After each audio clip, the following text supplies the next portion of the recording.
백세 시대를 미리 본 사람들의 백년 이야기. 렉설 성준태 원장님의 박사님의 귀한 렉설 제약회사의 초기에 어떻게 성장을 했는가부터 해서 지금의 현재까지의 이르는 그런 어떤 이 역사 히스토리를 보게 됩니다. 렉설 생각과 유나이티드 드러그 컴퍼니. 이 시기 리겟의 머릿속에는 렉설이라는 회사의 콘셉트가 점점 더 구체화되고 있었다. 그것은 렉설 생각이라고 불리는 것이었다. 독립약제사들이 고품질 저가격의 렉설 제품을 후원하는 형식의 배타적 협력 관계를 맺고 그들이 독점으로 소유한 렉설 약국에서 판매하는 형태였다. 이제까지 전국 규모의 이런 비즈니스 아이디어를 내놓은 사람은 아무도 없었다. 이렇게 주식까지 렉설 드럭 주식이 있네요. 렉설 드럭 주식이. 자, 이런 창의적인 아이디어를 가지고 있었음에도 불구하고 리겟에게는 회사를 설립할 자금이 없었다. 리겟의 아이디어와 추진력 그리고 성실성을 믿는 지지자들은 많이 있었지만 이를 추진할 수 있는 자금이 부족했던 것이다. 여기에서 리겟의 인간적인 매력이 다시 한번 빛을 발하게 된다. 리겟의 지지자들이 그를 돕기 위해서 모여들었다. 그는 40명의 주주들을 모을 수 있었고 그 주주들이 각각 $4,000씩 투자하면서 설립자금 문제가 해결되었다. 이로써 유나이티드 드러그 컴퍼니라는 회사가 설립되었다. 아직 공장도 없고 제품도 없고 자본도 없이 단지 아이디어에 불과한 회사를 믿고 주주들이 투자에 동의했다는 것 자체가 당시의 상황을 생각하면 놀라울 뿐이다. 지금으로 보면 창의적인 아이템 하나만 가진 벤처기업이 투자 유치에 성공한 셈이다. 창업에 앞서 리겟은 사업 아이디어를 정리해 렉설 생각이라는 정책으로 만들었다. 오로지 주주인 에이전트를 위해서 경쟁력 있는 브랜드 상품을 제조한다. 미국의 각 도시 혹은 마을에는 지역을 관장하는 회원을 하나 이상 두지 않는다. 직접 자사 브랜드로 제품을 생산한다. 모든 제품들을 적절한 가격에 에이전트 주주에게 판매한다. 제품에 대한 권리권은 약사가 보유한다. 1902년 렉설은 이렇게 태동되었다. 브랜드 이름은 리겟 사무실의 사환으로 일했던 한 소년의 생각에서 나왔다. 렉설 오브 올, 렉설, 모든 것의 왕이라는 뜻의 렉설은 그가 생각할 수 있는 최고의 이름이었다. 또한 어떤 약사든 RX 렉가 프리스크립션 처방된 약을 이렇게 40명의 주주들이 시작을 해서 프랜차이즈 약국이 시작이 되어진다. 렉설의 설립은 1902년에 루이스 콜 리겟을 중심으로 40명의 주주들이 뉴저지주에서 유나이티드 드러그 컴퍼니라는 이름으로 창립하였으며 장차 나올 첫 약품 이름을 삭소나로 네이밍하게 됩니다. 렉설이라는 브랜드 이름도 이때 확정하게 되는데 첫째 RX가 프리스크립션 처방된 약이라는 의미로 사용되는 것에서 힌트를 얻었고 처방되는 약. 둘째는 왕이라는 뜻의 렉스와 모든 것이라는 오를 합성하여 모든 것의 왕이라는 의미에서 렉설로 명명하게 되었습니다. 유나이티드 드러그는 1902년에 사무실과 공장을 설립해 렉설이라는 브랜드로 첫 약 제품을 생산하기에 이릅니다. 자, 이렇게 렉설이라는 브랜드가 원래는 이 제조한다는 그 의미를 처방된 약이라는 그 뜻을 이렇게 또 멋지게 활용을 하게 되는 그것이 그 당시에는 특허가 나고 이런 이름은 아니었던 것 같습니다. 그래서 렉설은 사람들이 쉽게 익숙해질 수 있는 요소를 담은 브랜드 이름이었다. 아주. 그래서 리겟은 주주들에게 모은 16만 달러 대부분을 브랜드 마케팅을 강화하는 데 사용하였고, 이를 통해서 대중들의 렉설이라는 이름에 관심을 갖고 익숙해지도록 하였다. 또한 1903년에는 보스턴에서 렉설 제품을 제조할 빈 건물을 임대해 물품의 생산도 시작했다. 바야흐로 렉설 약국의 시대가 열린 것이다. 최상의 약국을 만들어서 진실하고 정직하게 처방해주고 판매할 수 있는 약국 프랜차이즈가 미국의 대중들 앞에 나타나게 되었다. 렉설. 이렇게 렉설 상표를 전국의 각 도시 모퉁이에 위치한 통일된 브랜드의 상점을 통해서 저렴하게 판매할 수 있도록 한 시스템은 즉각적인 성공을 거두었다. 유나이티드 드러그 컴퍼니의 전략이 대성공을 거둔 것이다. 리겟은 기존의 약국 가맹점에 영업권을 주는 것과는 별개로 렉설의 이름을 건 직영 약국을 직접 차리기도 했다. 이는 국내 최대의 소매 약품 체인으로 도약하게 될 대담한 도전의 시작이었으며 그가 그려놓은 또 다른 사업적인 아이디어이기도 했다. 1916년 10여 년 만에 렉설이라는 이름으로 1152개 직영 약국이 설립되었고 6,000여 개에 이르는 약국과 프랜차이즈 계약이 맺어졌다. 그러는 동안에 판매 제품을 확대하기 위한 인수작업이 동시에 진행되었다. 단순히 약품만 판매하는 것이 아니라 다양한 제품을 판매함으로써 소비자들의 방문 빈도수를 늘리려는 시도였다. 사탕과 초콜릿 공장을 인수하고 담배 판매상 연합회와 향수 회사까지 차례대로 인수했다. 렉설을 약국에서 판매할 수 있는 제품의 종류가 점점 늘어나게 된 것이다. 이런 확장작업을 진행하면서 리겟은 프랜차이즈 계약을 맺은 약국들을 성공시키는 일도 소홀히 하지 않았다. 그는 직원들을 위한 판매 기술 교육 프로그램을 만들어 직원들의 기량을 끌어올리는 일에도 열심을 냈다. 그야말로 참 그 당시에 1900년도에 이 참 회원제 네트워크와 같은 어떤 그런 마인드와 교육이 훈련으로 통해서 프랜차이즈가 활성화되게 만들었다라는 건데요. 이 시기에 비노래 목소리보다도 훨씬 업그레이드된 렉설 매거진이 창간되었다. 이 잡지는 광고는 물론이고 다양한 정보를 다루었는데 연애, 패션, 요리와 풍성한 오락 거리들을 담고 있었다. 1900 오락거리를. 이 잡지도 대성공을 거두어서 1919년에는 판매 부수가 130만 부를 돌파하였다. 이런 당시 미국의 대표 잡지였던 타임즈의 판매 부수를 크게 웃도는 판매 부수였다. 당시에 타임즈가 또 대표적인 잡지였군요. 1920년 뉴욕의 주식 중개인인 리처드슨은 언론의 렉설에 대한 대중의 인식과 약국에 대한 생각이 어떻게 변화했는지에 대한 내용을 기고했는데 이 기고문을 통해서 렉설은 다시 한번 업계의 큰 주목을 받게 되었다. 그 내용은 다음과 같다. 렉설, 영리기업인가 공익기업인가? 최초의 프랜차이즈 약국으로 대중의 요구를 읽어내며 그들과 친밀하게 소통하는 것은 물론이며 지역의 현안 문제까지도 관심을 갖는 렉설이 준공익기업으로 분류되고 있는 것은 아닌지 궁금증을 갖는 사람들이 많다. 약재상의 약사활과 막자로 약을 지어 팔던 시절부터 약국은 사람들이 사고를 당했거나 병증을 완화하고 싶거나 비상시에 언제든지 도움을 구하는 곳이었다. 그것은 생산과 유통 그리고 지역 주민과 긴밀하게 소통하려는 리겟의 경영 스타일로 인해서 약국의 의미가 크게 바뀐 지금도 마찬가지다. 루이스 리겟에 의해서 설립된 이 회사는 약제품은 물론이고 사람들에게는 없어서는 안 될 유용한 생필품을 편리하게 사용할 수 있도록 개발하여 저렴하게 생산 공급함으로써 일반 사람들의 삶에 큰 유익을 주고 있다.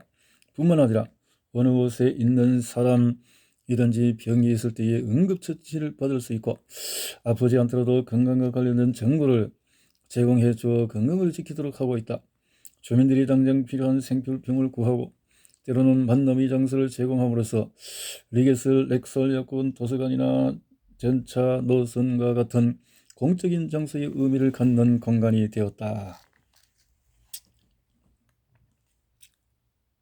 자, 이렇게 해역은 이 어워드상, 아미 내비 어워드상을 이렇게 수상. 진실망 공격과 2차 세계대전 당시에 렉설은 전쟁 지원을 홍보한 공로로 해역은 이 어워드상을 수상했다. 또 다른 자회사인 사탕 공장은 엄청난 양의 K 휴대 식량을 생산했다. 참 이렇게 렉설이 어떻게 접근해서 나가고 있고 하는 것을 알게 되어지고 보게 되어지는 그런 것을 알 수 있겠네요. 이 어워드상 렉설 리포터 이렇게 액세스포 부통령 리차드 닉슨이 렉설 제약회사 사장 존 볼즈에게 폴란드 포전안에서 업적에 대한 표창장을 수여하고 있다. 이렇게 됐군요. 연미 무역국의 박람회 책임자인 월터 F. 셰퍼가 이 사진에 함께하고 있다. 표창장은 이날 전시회에 함께한 모든 렉설 약제사에게도 표창장을 수여했다.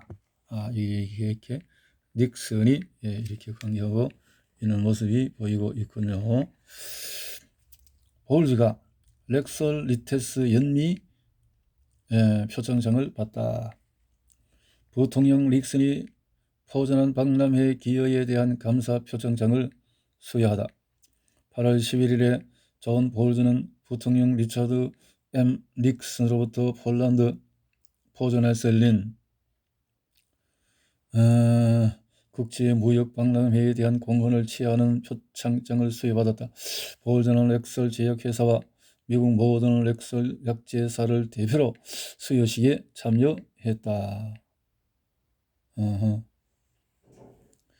6월 7일부터 20일까지 진행된 포전한 박람회는 미국의 렉설 약국의 본보기이다. 이로써 렉설은 철의 장막 뒤에 열린 박람회에 참가한 첫 미국 약국 회사가 된 것이다. 그와 그의 아내인 노르마가 그곳에서 한 대표적인 활동은 미국 약국에서 파는 일반적인 물건들을 홍보하는 것으로서 정부와 기업 리더들의 존경을 한 몸에 샀다. 그리스로의 이동하다. 그 결과로 무역국의 국제무역박람회 책임자이며 표창장의 제안을 한 월터 F. 세트는 렉설을 그리스 살로니카의 전시회에 다시 한번 초대했다. 렉설은 이들 받아들여 9월 6일부터 21일 사이에 열린 국제박람회의 미국 전시회를 막기 위해 그리스로 렉설 약국에 관한 모든 설비와 상품들을 운송했다. 표창장에는 그는 미국의 제도와 경쟁적 기업의 이름 하에 평화와 번영에 대한 이해를 세계의 진보를 위해 기여한 한 비즈니스맨의 공동체를 향한 공로로 나타난 미국 제조업체들의 본이 되는 렉설의 의도를 나타내 주었기에 이 표창장을 수여합니다라고 표명되었다.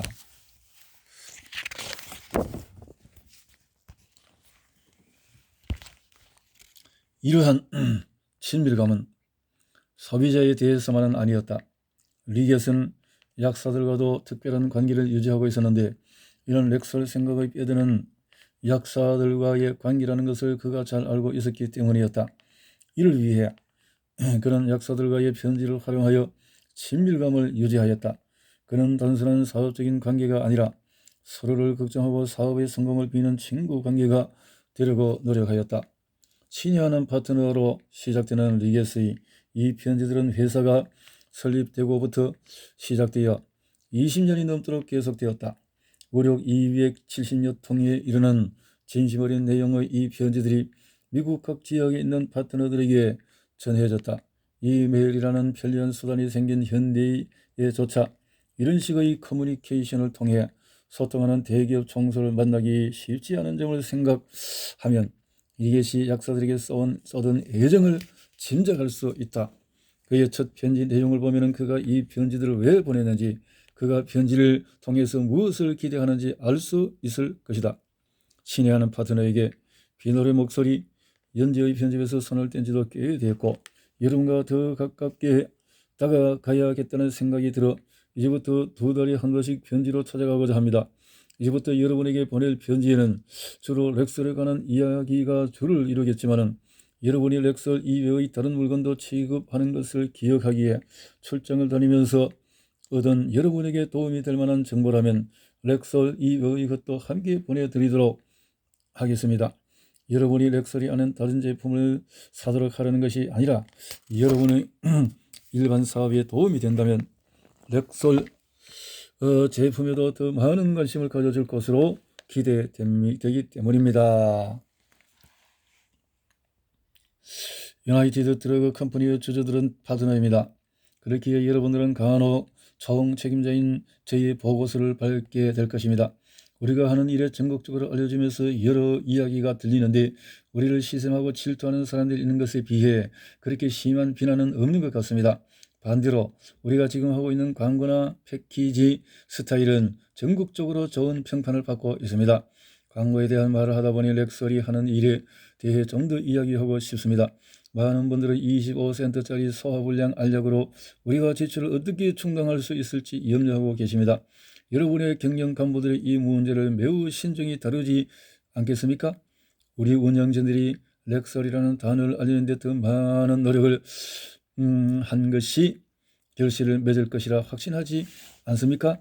이제 의약품 하면은 렉설이라 할 만큼 잘 알려지지 않았습니까? 생각해 보십시오.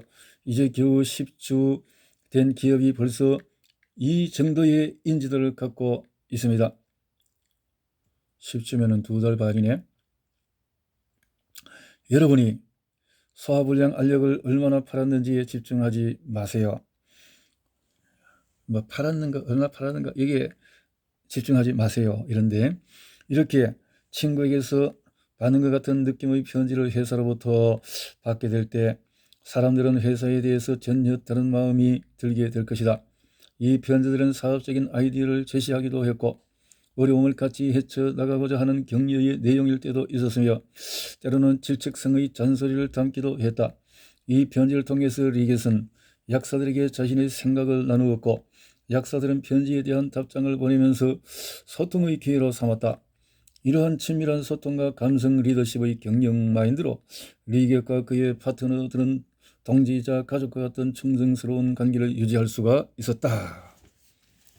어떻게 성공할 수밖에 없는 이런 리더십, 마인드, 소통, 이런 것들이 보였네요. 이 충성심은 1921년에 진가를 발휘하게 된다. 이 시기는 한창 사업을 확정하던 시기였는데 주가가 폭락하면서 리겟은 파산에 직면하게 된 것이다. 그가 떨어지는 주가를 잡기 위해서 추가적으로 매입한 주식까지 가격이 폭락하면서 맞은 결과였다. 그가 공경에 처했다는 것을 안 렉설 클럽의 회원들은 재빠르게 대응했다. 그들은 먼저 렉설 제품을 더 많이 팔기 위해서 자체적인 대규모 캠페인을 시작했는데 이를 통해서 얻은 매출의 40%를 유나이티드 드러그 컴퍼니에 되돌려 주기로 한 것이다. 여기서 더 나아가 그들은 리겟의 비탄감을 위해서 렉설 로열티 트러스트 펀드를 만들어서 리겟을 지원했다. 이 펀드를 통해서 300만 달러의 자금이 조성되었고 덕분에 리겟은 파산 상태에서 벗어날 수 있었다.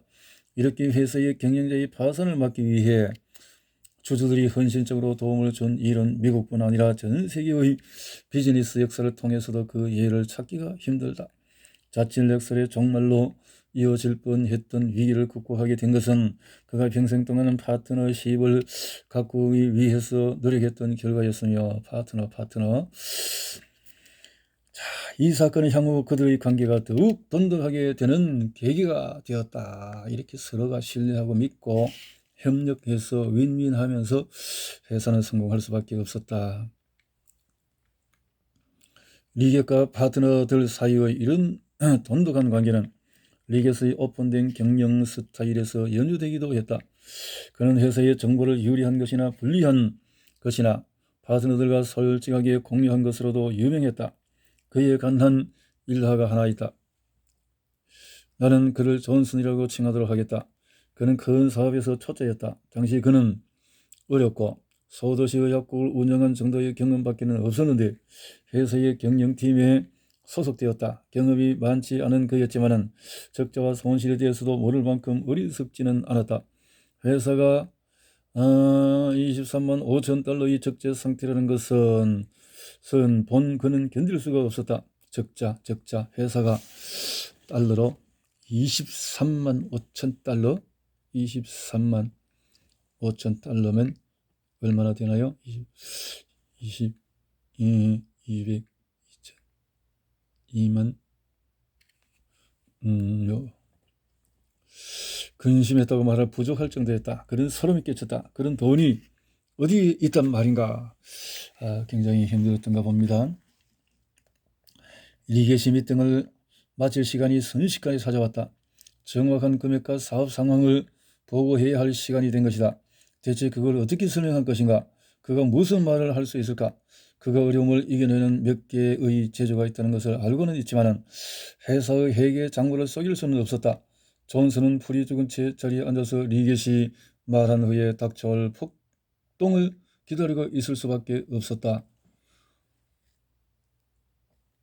이렇게 잘못된 경영자의 이 적자 손실이 이렇게 드러나게 되었다는 거죠. 시간이 되었다. 리겟은 일어나서 운명적인 종이를 손에 쥐고 그들을 향해 바라보았다. 서두를 짧게 하고 그는 읽기 시작했다. 그의 목소리는 울려 퍼졌다. 그는 천천히 하나하나 읽어 내려갔다. 그리고 가장 뼈아픈 적자 숫자를 소리내어 또박또박 읽어 내려갔다. 리겟의 강한 목소리가 울려 퍼졌다. 자산이 현금이 얼마? 600만 달러. 수령할 수표가 1800. 성금이 97만 1000. 공정설비 및 시설 포함이 3700달러. 상표권 및 의약품 공식 계정이 이렇게 손익계좌가 95. 부채 총액은 315로 계산되었다. 자본금은 결국 30만 밖에 되지 않았다. 30만 달러. 이제 비밀은 탄로났고 존슨은 눈을 뜰 엄두를 내지 못했다. 리겟은 아무렇지도 않게 바라보는 사람들 눈앞에서 종이를 접고는 질문이 있습니까? 하고 물었다. 방은 고요했다. 이 사람들은 금융업자가 아니라 약재사들이었다. 리겟이 다시 입을 열었다. 존슨은 속으로 외쳤다. 아니 왜 좀 가만히 좀 있지 않고.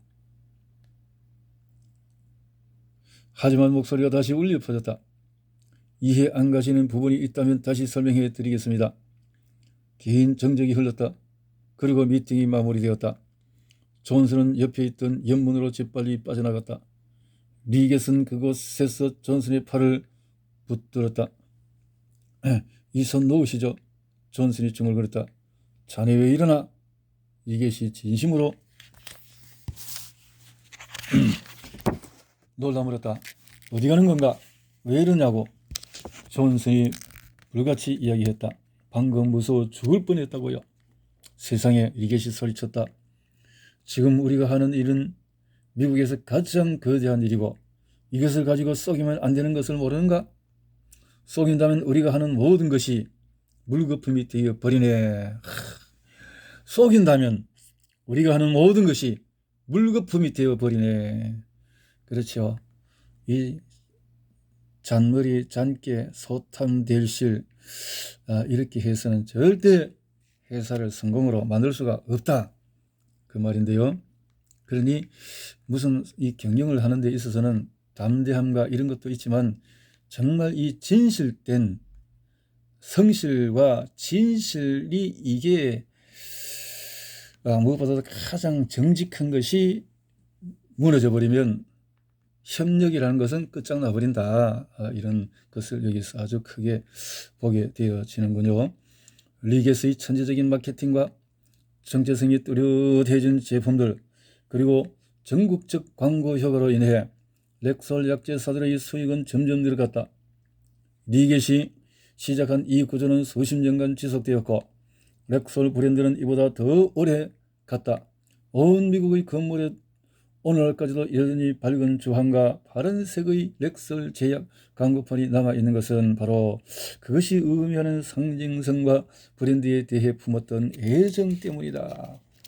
이렇게 협력가, 이거는 완전히 뭐 하나의 큰 종교 집단, 뭐 이런 어떤 신앙단체, 뭐 이렇게 이상의 어떤 협력이 보여지는 모습입니다. 렉솔 제품을 전국 모퉁이의 통일된 상점을 통해서 저렴하게 판매할 수 있도록 한 시스템은 많은 독립 약재사들이 1930년대의 대공황을 이겨내는 데 큰 힘이 되었다. 그러나 리겟이 독립 약재사들의 후원자로서 명성을 얻기 시작한 것은 대공황 훨씬 이전이었다. 그 결과 1928년 7월 유나이티드 드러그 컴퍼니의 실버 주빌리 박람회에서 리겟은 후원자로서의 그에 대한 존경과 애정, 그리고 감사의 표시로 제작된 초상을 수여받기도 했다. 그 박람회는 10,000명의 렉솔 딜러와 관계자들이 보스턴에서 함께 모인 대규모 행사였다. 자, 이렇게 협력과 합력과 신뢰를 바탕으로 해서 대규모 행사가 이렇게 펼쳐지게 되어진다. 신뢰라는 거죠. 수많은 회사의 인수를 통해서 렉솔 약국에서 판매될 믿을 만한 제품을 확보하고 약재사들과 프랜차이즈 약국들의 성장을 위한 다양한 마케팅 아이디어를 내면서 렉솔을 성장시켰던 리겟은 1941년 유나이티드 드러그 컴퍼니의 대표 자리를 내려놓고 현역에서 물러나게 되는데 그의 나이 66세 때였다. 그가 경영에서 물러날 때 전국적으로 전국으로 렉솔의 이름을 그은 직영 약국은 600개, 프랜차이즈 가맹점은 8,000여 개였고 직원 수는 16,000명, 판매 제품은 5,000가지였다. 판매 제품이 5,000가지. 5,000가지. 프랜차이즈 가맹점이 8,000개, 직영 약국이 600개. 대단하네. 직원 수가 16,000명. 이렇게 키웠다. 성장했다. 리겟의 사임 이후에도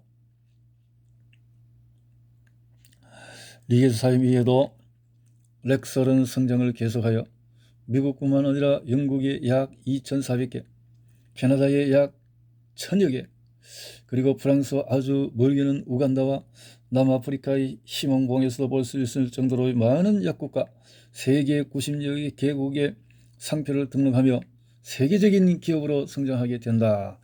야, 그 당시에 완전히 막 네트워크 프랜차이즈가 완전히 펼쳐져서 90여 개국에 있다. 지금 현재 참 1902년 어느 날 오후 시애틀로 가는 기차 안에서 꾸었던 루이스 리겟의 꿈은 20세기 거의 모든 미국인들의 삶과 전 세계의 많은 나라에 영향을 끼쳤으며 그가 창설한 미국 의약품 무역협회는 미국 의약품 제조, 판매, 유통뿐만 아니라 의약품 발전에 혁혁한 역사를 만들어냈다. 16의 나이에 넘치는 상상력과 거침없는 추진력으로 자신의 미래를 향해 겁없이 도전했던 소년 리겟은 많은 이들에게 사업적인 영감을 주었을 뿐만 아니라 열정과 설득력, 자신의 사명과 주위 사람들에 대한 완벽한 신뢰를 통해 폭넓은 분야에서 많은 성과를 이루어냈다. 독서와 독학, 그리고 사회 경험을 통해서 얻은 배움을 비즈니스 세계에서 적극적으로 실천했던 리겟은 회계 전문가였으며 호소력 짙은 화술로 사람의 마음을 움직이는 달변가였고 미국의 역사가 인정하는 사람 중심의 휴머니스트 경영인이었다. 그리고 역사보다도 더 많은 약학 지식을 소유했고 약사로서 약사의 입장을 잘 헤아리고 약제업에 능통했던 제약업계 경영자였다. 약제업에 능통했던 약사로서 또 경영자로서 그 인품이 모든 것이 아주 성공적인 그런 모습이었다라는 건데요. 리게시 오콘을 추기경에게 기부했던 집, 야, 이렇게 좋은 집도 기부하고 큰 추기경에게 캐톨릭의 어떤 신앙을 가졌던가 봅니다. 아주 좋은